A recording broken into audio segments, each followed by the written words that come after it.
This is the Dollemore Daily, and I'm Jesse Dollemore. When's this going to stop being a thing? When do you think people on YouTube or in the news are going to get to stop reporting that this wingnut right-wing pastor or this COVID skeptic died of COVID? These anti-vax, some of these people just don't even believe it exists, that it's a hoax.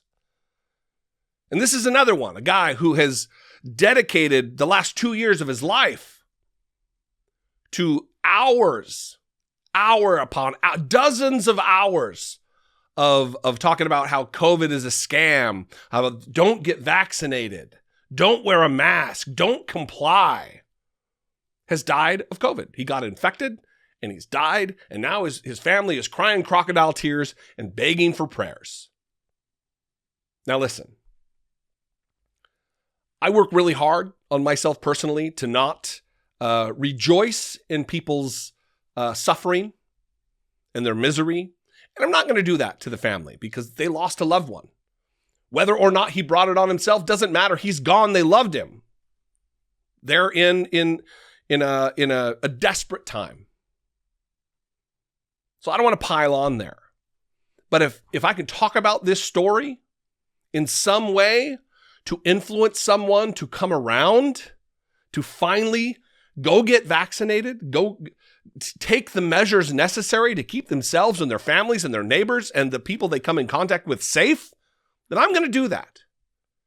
I'm going to read from this NBC News article. Anti-vaccine Christian broadcaster Marcus Lamb dies at 64 after contracting COVID. Lamb's Daystar Television Network had asked viewers in recent days to pray for his recovery. Marcus Lamb, a co-founder and the CEO of the conservative Christian Daystar Television Network, who vocally opposed COVID-19 vaccines, has died at 64. Weeks after he contracted COVID-19, the network said. They tweeted this: "It's with a heavy heart that we announce that Marcus Lamb, president and founder of Daystar Television Network, went home to be with the Lord this morning," the network said in a tweet Tuesday. The family asks that their privacy be respected as they grieve this difficult loss. Please continue to lift them up in prayer.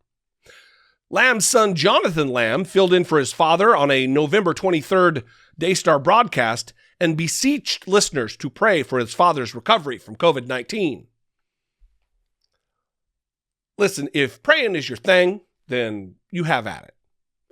But there is a very real-world, tangible way that he could have avoided COVID-19, or at the very least, hospitalization from COVID-19, the vaccine.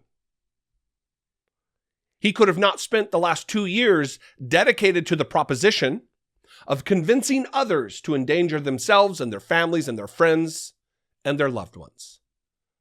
He did not.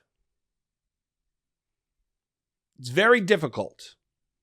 For me, it's very difficult to find sympathy for people who endanger the lives of others with impunity while profiting off of that. Speaking to viewers from Lamb's hospital bedside via telephone, Lamb's wife, Joni Lamb, said, "With this kind, it's kind of like riding a roller coaster. It's like you'll just be up and everything's great, and then you have a little lull, and then you come down low, and then you come back up. But from everybody that I talk to, I think that's the pattern," she said. "We can really feel the prayers of the people," she said, thanking viewers for their prayers. Pray specifically for his lungs to clear the COVID pneumonia and pray for his oxygen level to continue to be strong and to go up so that we can wean him off the oxygen and bring him home, she said. Apparently, the undisclosed, numerous prayers did not work because he was unvaccinated. Jonathan Lamb described his father's COVID infection as a spiritual attack from the enemy to take down Marcus Lamb. Well, Jonathan Lamb, I can assure you it's not a spiritual attack, it was physical. A very real virus killed your father, And his inaction led to that.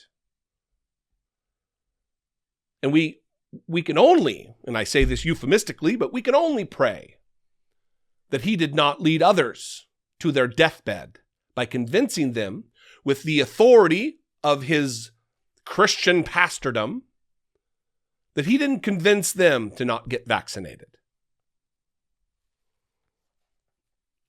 The network has dedicated hours of broadcasts to anti-lockdown and anti-vaccination activists and groups. Marcus Lamb, dead at 64.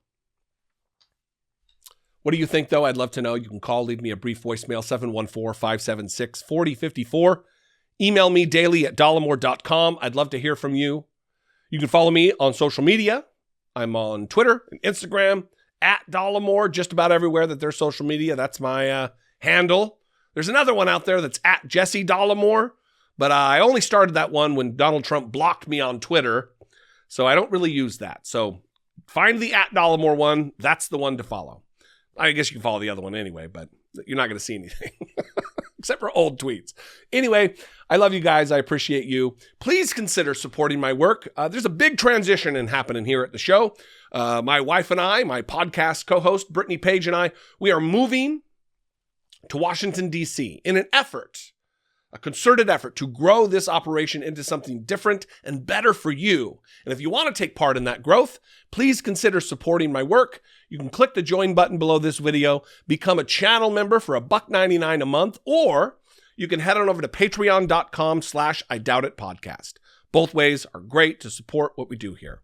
I love you guys. I will see you next time. Until I do, be genuine. Take care of one another.